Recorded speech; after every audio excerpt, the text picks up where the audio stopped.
या संदर्भात मी सभागृहाला एवढंच आश्वस्त करतो की जे कोणी आरोपी असतील त्यांना शोधून त्यांच्यावर जी काही कारवाई आहे ती कारवाई केली जाईल। तथापि आपण जे लक्षात आणून दिलेलं आहे, कोणी हजर नसताना जर त्या ठिकाणी मीटर बदलण्यात येत असेल तर हे चुकीचं आहे। त्या संदर्भात आदेश दिले जातील।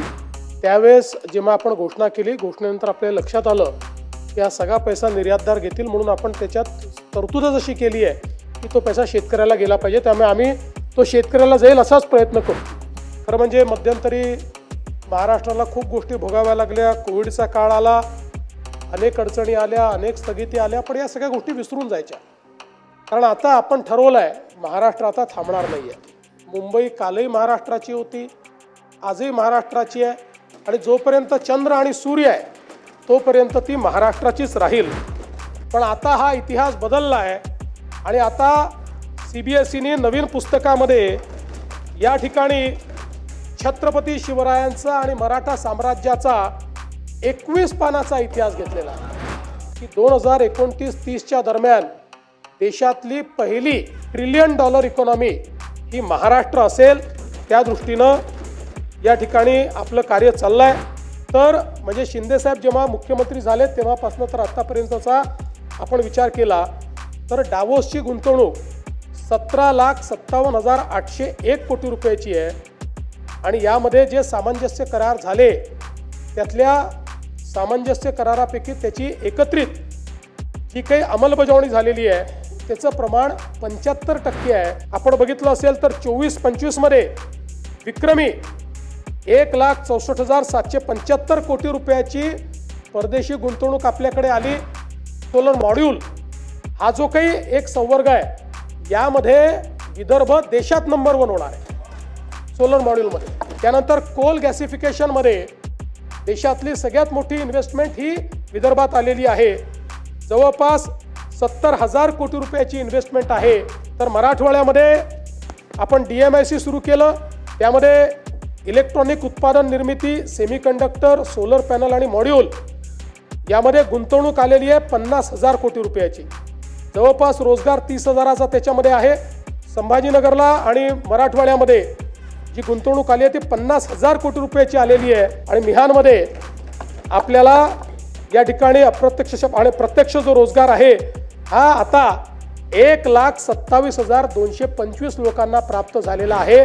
आता थेट जी मदत आहे ती जवळपास 15,007 कोटी रुपये हे शेतकऱ्यांच्या प्रत्यक्ष खात्यामध्ये गेलेले आहेत। पिकाचे पैसे 92 लाख शेतकऱ्यांच्या खात्यामध्ये गेलेले आहेत।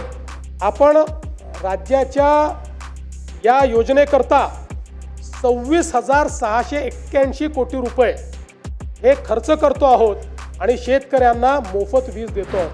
गेल्या 2 वर्षामध्ये ऊर्जा क्षेत्रातले 21 पुरस्कार हे महाराष्ट्राला मिळालेले आहेत, सगळे प्रेस्टिजियस पुरस्कार आहेत। आत्ता आपल्या महावितरणने नवीन रेकॉर्ड केला, गिनीज बुक ऑफ वर्ल्ड रेकॉर्डने आपल्याला जगातलं हायेस्टचं सर्टिफिकेट दिलं। एका महिन्यात 45,911 पंप आपण लावले। 1 जुलैपर्यंत आपण ही जी काही कर्जमाफीची आपली योजना काय असेल या योजनेच्या संदर्भातले सगळी घोषणा आपण त्या ठिकाणी करू। अकोल्याचा संपूर्ण अनुशेष हा त्या ठिकाणी संपवून त्याच्यापेक्षा जास्त आपण सिंचन क्षमता निर्माण करतो। आणि बुलढाण्याचा जो अनुशेष आहे तो 29,000 हेक्टरचा आहे। आपण त्याच्या अगेन्स्ट जे आता 4 प्रकल्पाची कामं घेतलेली आहेत त्याच्यामध्ये 29,000च्या अगेन्स्ट 1,68,000 हेक्टरची सिंचन क्षमता तयार करतो। वैनगंगा नळगंगा प्रकल्प आहे, त्यातनं 4,04,000 हेक्टर जमीन ओलिताखाली म्हणजे जवळपास 10,26,000 एकर जमीन ही ओलिताखाली येणार आहे। यासोबत नागपूर गोवा शक्तीपीठ द्रुतगती महामार्ग हा एक अतिशय महत्त्वाकांक्षी महामार्ग आहे। याचं नाव जरी नागपूर गोवा असलं तरी देखील याचा सर्वाधिक फायदा हा मराठवाड्याला होणार आहे। हा मार्ग आपले सगळे शक्तीपीठं तर कनेक्ट करेलच, पण मी तुम्हाला सांगतो की विशेषतः जो दुष्काळी भाग आहे मराठवाड्याचा आणि पश्चिम महाराष्ट्राचा देखील त्याचं चित्र बदलणारा हा महामार्ग ठरेल। मुंबईमध्ये मेट्रोचं मोठं जाळं आपण तयार करतो। आतापर्यंत मुंबईमध्ये जी मेट्रोची लांबी कार्यरत आहे ती लांबी जवळपास 91 किलोमीटरची आहे। या 91 किलोमीटरच्या लांबीमध्ये रोज जवळपास 9,50,000 प्रवासी हे प्रवास करतायत आणि आता पुढच्या 2 वर्षामध्ये या 91 किलोमीटर सोबत अजून 132 किलोमीटरची लांबी ही कार्यान्वित होईल. आम्ही निर्णय केला आहे की दरवर्षी 50 ते 60 किलोमीटर काम पूर्ण करायचं आणि त्यामुळे मोठ्या प्रमाणात मुंबईची कनेक्टिव्हिटी ही त्यातनं वाढणार आहे. आपण जो कोस्टल रोड आहे त्याचा नॉर्थ कोस्टल रोड करतो.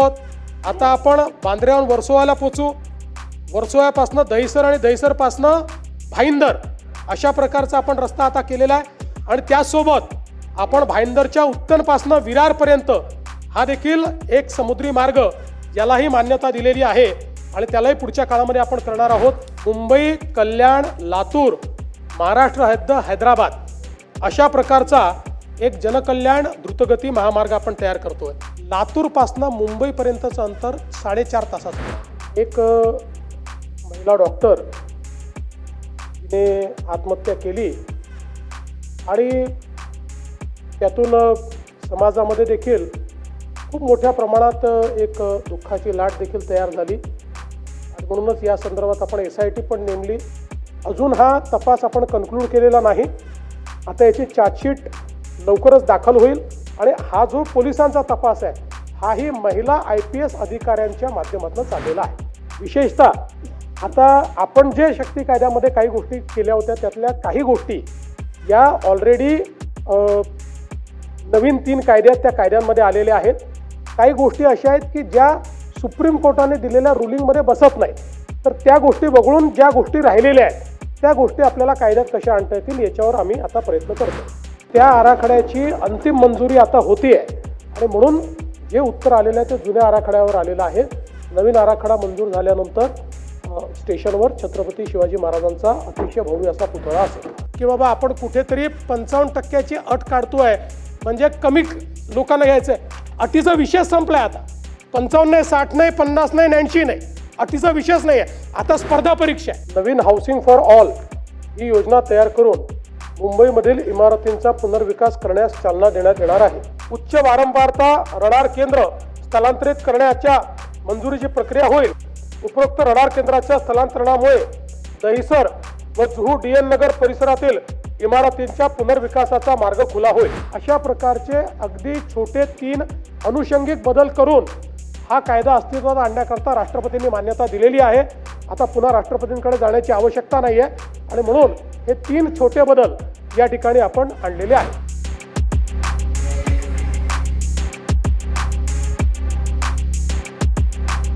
भविष्यामध्ये मी या सभागृहाला आश्वस्त करू इच्छितो की जसं आम्ही अण्णासाहेब पाटील आर्थिक विकास महामंडळाला कधीही व्याज परताव्यात कमतरता पडू दिली नाही, एकही वर्षी नाही. जेवढे पैसे आहेत तेवढे वेळेवर भरले. तसेच या जेवढ्या OBCच्या उपकंपन्या आहेत, जेवढी महामंडळं आहेत, याकरता ज्या काही व्याज परताव्याच्या योजना आहेत या योजना नीट राबवून जेवढा त्याच्याकरता खर्च येईल तो सगळा व्याजाचा परतावा राज्याच्या आपल्या बजेटमधून आम्ही तो देऊ. आणि आता ऑटोमॅटिक आपण चालान जनरेट करत असल्यामुळे इतक्या मोठ्या प्रमाणात चालान जनरेट होतात आणि तेवढी वसुलीची आपल्याकडे व्यवस्थाही नाही आणि म्हणून या संदर्भात काही लोक अदालत घेऊन अशा प्रकारच्या ज्या काही चालान जुने आहेत हे चालान त्या ठिकाणी लोक अदालतीच्या माध्यमातून काही रिलीफ देऊन आणि त्या चालांची वसुली करण्याचा एक विचार आपण करतो आहोत.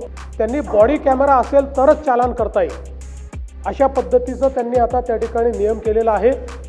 टप्प्याटप्प्यानं तोच आपल्याला महाराष्ट्रात आणायचा आहे. केंद्रीय डिफेन्स मिनिस्टर साहेबांना, राजनाथ सिंग साहेबांना दिलं आणि आम्ही त्यांना विनंती केली आणि त्यानंतर त्यांनी देखील जे काही चीफ ऑफ आर्मी स्टाफ आणि सगळे जे काही आहेत त्या सगळ्यांशी चर्चा करून आता तो जो काही निर्णय तो अंतिम टप्प्यामध्ये आहे.